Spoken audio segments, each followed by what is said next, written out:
Hey, amazing fans! Welcome to another relaxing moment with VIVA'S stories. Before we dive into the drama, don't forget to subscribe, smash that like button, and share your thoughts in the comments. Your support means the world to us. Now, grab a seat, sit back, relax, and let's journey into the story together. I grew up in Briarwood Lane, the kind of neighborhood where every lawn was trimmed, every mailbox matched, and everyone knew everyone else. We left our doors unlocked. Kids biked until dark. My mom said it was the kind of street people dreamed of raising kids in. And for a while, I believed her. My name's Riley Monroe. I was 15 when everything changed. Before then, life was just normal. Not easy. My parents fought a lot, but safe. I had a best friend, Mira. We'd watch horror movies, braid each other's hair, and talk about escaping to New York after graduation. Briarwood felt too small for big dreams. And then he moved in. Mr. Dalton. House 37A. Just 2 doors down. Hey kiddo. I'm Blake Dalton. Looks like I'm the new guy around here. He was tall. Well-dressed. He smiled like someone in a toothpaste commercial. He had this confident way of walking like he belonged here more than the rest of us did. My mom was instantly impressed. Laughing. Finally, someone who trims their hedges. Mr. Dalton, just trying to keep up with the Joneses, ma'am. He handed out cookies on his first day. Joined the neighborhood watch. Fixed Mrs. Langley's fence for free. He even brought hot cocoa to the school volunteers during winter week. Everyone loved him. Even I did. At first. He started saying hi when I walked past. Nothing weird, just friendly. Then he'd ask how school was. Complimented my new backpack. Said I had a good head on my shoulders. It was subtle, too subtle to notice at the time. But it wasn't long before he started offering to drive me to school when it rained. You shouldn't be out in this weather, Riley. I'm headed that way anyway. Hop in. I hesitated the first time. It's okay, I don't mind walking. Mr. Dalton, smiling, come on. I'd never forgive myself if you caught a cold. I've got the seat warmer on. Just 5 minutes. I got in. I told myself it was nothing. I told myself I was being dramatic. Everyone trusted him. Why shouldn't I? There was this day, early November, when he knocked on our door with a box of books for my mom. She wasn't home. I told him she'd be back in an hour. Mr. Dalton, no worries. You want to help me carry the rest from my car? I followed him. He opened his trunk and handed me a small box. When I turned to walk back, I felt it, just for a second, his hand on my lower back.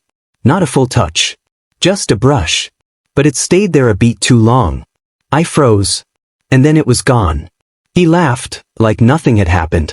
Mr. Dalton, careful, that one's heavy. Back inside, I sat in my room staring at the wall. I didn't tell anyone. It wasn't a big deal, right? He probably didn't mean anything. Except to us. And deep down I knew it. Sometimes, the scariest monsters don't hide under your bed. They mow their lawns. They wave from their porch. They know your parents by name. And mine lived 2 houses down. Every neighborhood has a favorite. Ours wasn't the mayor. It wasn't the football coach. It was Mr. Dalton, the guy with the kind smile, the toolbox, and a dog named Baxter who wore rain boots in the winter. By the time Christmas rolled around, it was like Mr. Dalton had lived on Briarwood forever. He knew everyone's name. He hosted a holiday light tour for the kids. He helped Myra's dad replace their porch light. He even made caramel popcorn for the local toy drive. He was perfect. Too perfect. I remember a conversation in the school hallway, right after winter break. Mira, giggling, my mom said if Mr. Dalton were 10 years younger, she'd marry him. Me, forcing a smile, thinks. Imagine that holiday dinner. Mira, please. You'd be lucky to have him as a stepdad. He's like dad material. Protective. Polite. Kind of hot, for an old guy. I laughed. But inside, something twisted. Protective? It was the first time I realized just how good he was at playing the part. One afternoon, I was walking home from school when Mr. Dalton's truck slowed beside me. Mr. Dalton, hey, superstar. Need a ride? I hesitated. I'm good. It's not far. Mr. Dalton, playful, come on. Don't make me drive beside you like a stalker. That word hit wrong. Stalker. But he said it with a laugh. Like it was harmless. I climbed in. So how's school? Still killing it in science. Me? Yeah. We're dissecting frogs next week. Mr. Dalton, grinning. Poor frogs. I hope you're not the squeamish type. Me, shrugging, not really. Mr. Dalton, that's what I like about you, Riley. You're strong. Tough. Not like some of these girls who scream at bugs. I smiled, unsure of what to say. The praise felt off. Too personal. Too much. He reached over to adjust the heater dial. His hand grazed my knee. A flash of tension zipped through me. He didn't acknowledge it. Just kept talking. Mr. Dalton, you know you're easy to talk to. More mature than most girls your age.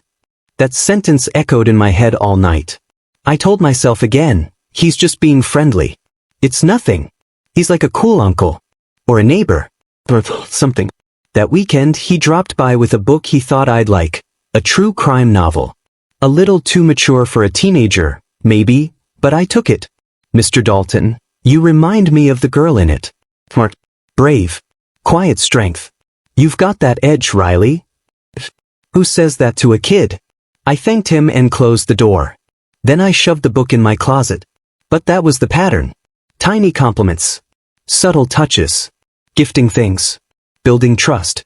I was too confused to name it then. But now I know. It was grooming.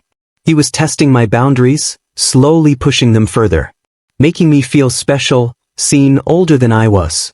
And worst of all, he was winning over everyone else in the process. At a neighborhood block party, he manned the grill. Moms laughed at his jokes. Dads shook his hand. Kids chased Baxter through the yard. You're lucky to live next to him, someone told me. I smiled tightly. Yeah, I said. Real lucky. Narrator, low and ominous. The scariest part about predators? They don't wear masks. They wear smiles. They wear trust like armor. And everyone around them claps. I was clapping too. But only to drown out the alarm bells in my head. There's a moment when a room stops feeling like a place, and starts feeling like a trap. You don't always notice it right away. Sometimes it's disguised as kindness. A couch. A movie. A voice that says, you're safe here. But I wasn't. It was the middle of January. Cold. Gray skies. The kind of day where the wind bites your face and everything smells like damp pavement. My mom was running late from work, and I forgot my house keys. I texted her. She said she'd be home in an hour and told me to go next door to Mr. Dalton's, just until she got back. I paused outside his house. My backpack felt heavier than usual. Mr. Dalton, opening the door, Riley. You look frozen. Get in here, kiddo. I stepped inside. Warmth hit my skin. His living room smelled like cinnamon and leather. A mug of tea was already on the coffee table, like he'd been expecting company. Mr. Dalton, sit. I was just watching a documentary on crime psychology. You'd love it, it's dark but smart. Like you. There it was again. Like you. I sat on the far end of the couch. He pressed play. The screen filled with images of courtrooms, suspects, voiceovers. He sat beside me. Not close, but not far enough. Mr. Dalton, smiling. Crazy how some people are just born dangerous, huh? Makes you wonder how well we really know anyone. Me, trying to laugh, guess we don't. Mr. Dalton, exactly. That's why I like you, Riley. You think for yourself. You see things most people don't. He shifted slightly closer. I stared at the screen, pretending to be interested. My heart started thudding. It felt like something was coming, a shift I couldn't stop. He picked up a blanket from beside the couch. Mr. Dalton, you cold? I'm good. He draped the blanket over me anyway. His hand lingered at my shoulder. Just a second too long. I froze. He didn't say anything. Just kept watching the documentary. I focused on the TV. One sentence stuck with me. A forensic psychologist talking about abusers. They often work in layers. Guilt. Flattery. Trust. It's never just one thing. It's everything at once. I blinked. Was this a warning? Or was I overthinking again? 20 minutes later, the documentary ended. He stood up and stretched, then turned to me. Mr. Dalton, you ever feel like people underestimate you? Me, sometimes. Mr. Dalton, I don't. I think you're sharp. From way beyond your years. His tone had changed. It was softer, lower. He looked at me differently. Not like a neighbor. Not like a friend. Like something else. Something I didn't have a word for. Mr. Dalton, softly, you remind me of someone I used to know. Someone I cared about a lot. I stood up fast, fumbling with my phone. My mom's on her way. I should probably go wait outside. Mr. Dalton, smile tightening, you sure? You're welcome to stay. Always. Me, forcing a smile, thanks. I'm just more comfortable at home. He opened the door. I stepped out into the freezing wind, and for the first time in a long time, the cold felt like safety. That night, I laid in bed and stared at the ceiling. I replayed everything. Every word. Every glance. Every brush of skin. And I started asking myself questions I didn't want to answer. Why did he touch my shoulder that way? Why did he tell me I was beyond my years? Why did I feel afraid? Greater, haunted tone. That room wasn't mine. But it still haunts me. Because that was the first time I felt it. Not confusion. Not awkwardness. Fear. And the worst part wasn't what happened. It was knowing no one would believe me if I said it did. When something awful happens, you expect the worst part to be the moment it does. But sometimes the worst part comes after, when you try to tell someone, and they don't believe you. That was the moment everything shattered. The next few days passed in slow motion. Mr. Dalton waved at me like nothing had happened. Still that perfect smile. Still that neighbor everyone adored. I avoided him. I skipped the shortcut past his house. I sat by the front window at night, just watching. Waiting. Hoping he wouldn't knock again. But inside, my stomach twisted with one thought. What if he already crossed a line I didn't recognize? What if he was getting ready for something worse? At school, I started pulling away. Mira noticed. Mira, at lunch. Phil, you're acting weird. Me quietly us. I don't feel safe around Mr. Dalton. Mira, raising an eyebrow, what? He's like, the nicest guy ever. Me, he's not who you think he is. I told her, not everything, just enough. The touch. The comments. The way he looked at me. The way I froze in his house. She listened, and then she frowned. Mira, Riley, are you sure? Maybe you misunderstood. There was. That word. Misunderstood. Like I was confused. Like I was overreacting. Me, snapping, I know what happened. Mira, softly, I'm not saying I don't believe you, maybe he didn't mean it like that. You know how adults can be weird sometimes. Her voice was careful. Like she didn't want to upset me. But also didn't want to be dragged into something messy. I nodded. But something cracked in me. Because I realized I was on my own. Later that week, I decided to do something I never thought I'd do. I went to the school counselor, Ms. Hallberg. Ms. Hallberg, gently, what brings you in today, Riley? My mouth felt dry. My palms were sweating. Me, I think something's wrong. With a man who lives on my street. Ms. Hallberg, sitting up straighter, what kind of wrong? I told her. I spoke slowly, tripping over the words. I mentioned the touch. The way he spoke to me. The room. The fear. She didn't say anything for a long time. Then finally, Ms. Hallberg, has Mr. Dalton ever hurt you physically? Me, no. Not like that. But, Ms. Hallberg, so he didn't hurt you. I blinked. She was writing something on her notepad. Me, but I felt unsafe. Ms. Hallberg, Riley, sometimes adults cross social lines without realizing it. Maybe he meant well. I'll keep an eye on it, okay? Me, barely whispering, that's it? Ms. Hallberg, if you're ever in danger, I need you to come to me right away.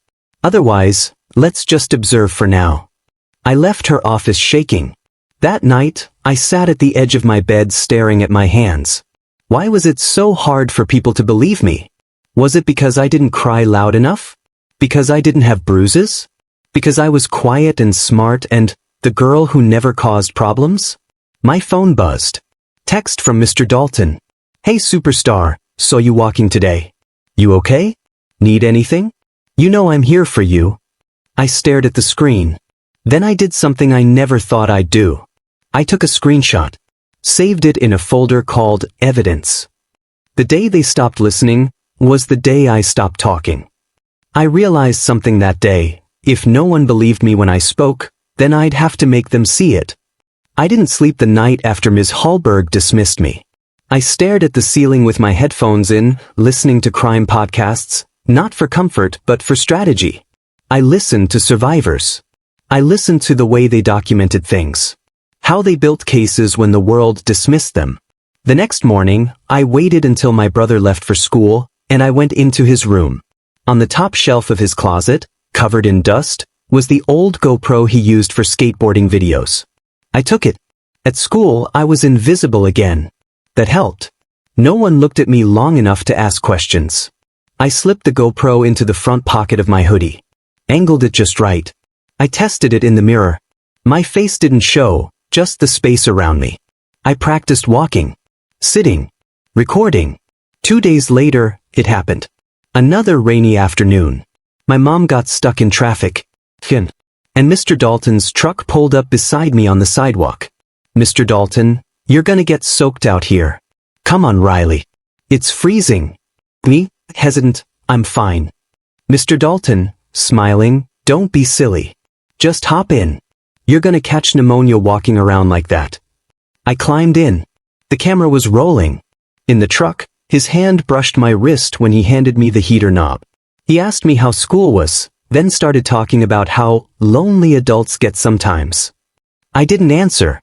I stared out the window, heart pounding, praying the GoPro caught everything. Mr. Dalton, you know, I always felt like you were different. You don't act like other girls your age. That's what I respect about you. That word again. Respect. Twisted into something it didn't mean. He parked outside my house.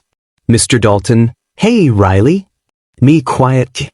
Mr. Dalton, don't let anyone make you feel crazy for being special, okay? Me, barely nodding. As soon as I stepped out of the truck, I ran inside and bolted the door. I raced to my room, yanked the GoPro from my hoodie, and sat on the floor. The red light was blinking. It had recorded everything. That night I watched it twice. Then again. It wasn't a smoking gun, not yet. But it was something. His voice.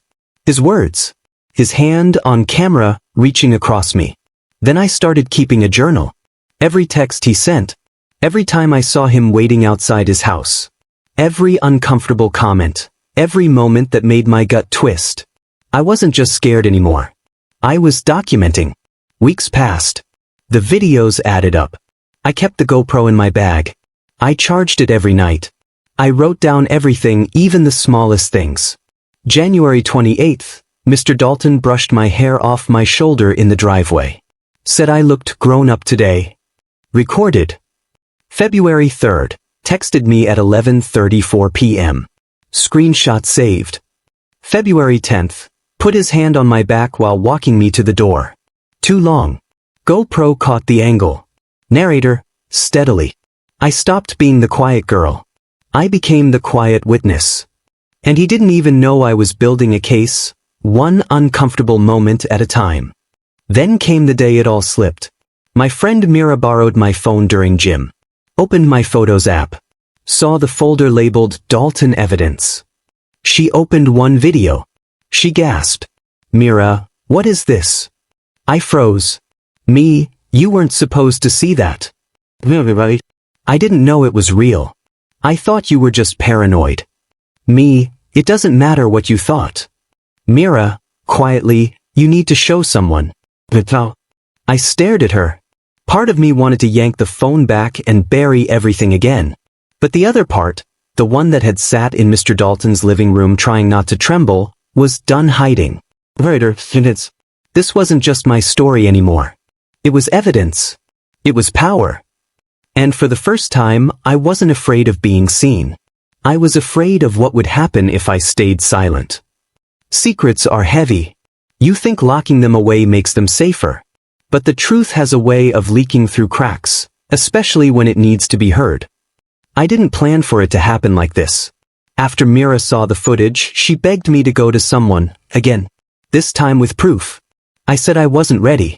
I was still organizing things, still building my case. But Mira wasn't. The next day at school, Ms. Hallberg pulled me out of class. She didn't smile. Ms. Hallberg, Riley, someone brought me something. A video. A very serious video. My throat closed up.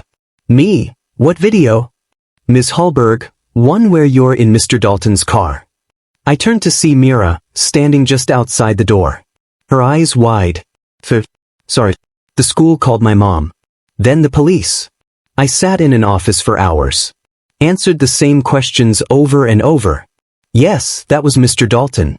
Yes, that was my voice. This I had more. I gave them everything. The folder. The notes. The screenshots. The dates. And then, silence.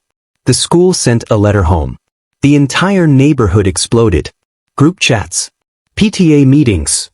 Police cars parked outside 37A. Mr. Dalton was removed for questioning. He couldn't have done that. Riley must be confused. He's lived here for 2 years. You'd think we would have seen something. Narrator, steady Colt. You did. You just didn't look hard enough. 3 months later, it became official. The state versus Blake Dalton. The courtroom was colder than I expected. The lights were bright. I sat in a blazer that didn't quite fit and waited to be called the victim. The judge was stern. Mr. Dalton wore a gray suit, calm, composed. Like this was just a misunderstanding. His lawyer said, there is no physical evidence of abuse. But then, the GoPro played. The audio was clear. His voice. His compliments. His touch. The courtroom shifted. The jurors leaned in. The prosecutors locked eyes with the screen. Me, on the stand, I didn't know what to do. I thought no one would believe me. So I recorded everything. Defense attorney, you never said no, correct? Me, when you're scared, sometimes you forget how to say it. Narrator, soft, fierce. I didn't need bruises to prove it happened. My silence had been loud enough. But now, I had proof. After 4 days of trial, and 8 hours of jury deliberation, he was found guilty. The story made local headlines. Then national. Teen girl uses hidden camera to expose predatory neighbor. My inbox flooded. DMs from strangers. Thank you for your courage. This happened to me too. I never told anyone. You're a hero. I didn't feel like a hero. I felt tired, empty. But I also felt lighter. Mira apologized again and again. I forgave her. Not because it didn't hurt, but because I couldn't carry the pain and the healing at the same time. I started a blog anonymously, then under my own name. I wrote about how it happened. What I wished adults knew. How predators don't always look like monsters. They look like neighbors. Teachers. Coaches. The blog exploded. Narrator. They tried to silence me. But they didn't realize, all they did was sharpen my voice. Healing wasn't poetic. It was therapy sessions where I couldn't speak for 20 minutes. It was waking up from nightmares and checking that my door was locked 4 times. It was hearing a man's voice and freezing in the middle of the grocery store. But it was also getting back on my bike. Laughing too hard with Mira again. Reading books without skipping scenes that made my stomach churn. Speaking at a conference for abuse survivors and seeing a dozen girls cry because they felt seen. Healing wasn't going back to who I was. It was learning to live with who I became and not hate her. Chapter 10. To the next girl watching this. I'm 21 now. I walked back into my old high school last month. This time, to give a talk. There was a girl in the front row. Sitting the way I used to sit, arms crossed, jaw tight, like she didn't trust the world. After my talk, she stayed behind. Her, barely whispering, I think something's happening to me. I looked her in the eyes and said the 6 words I'd once needed more than anything. I believe you. You're not alone. Narrator, final words. I was just the girl next door. The quiet one. The one no one suspected. But I didn't stay silent. And maybe, just maybe, someone else won't have to either. Thank you for watching. Make sure you like and subscribe. Don't forget to turn on the notification bell for newly created content.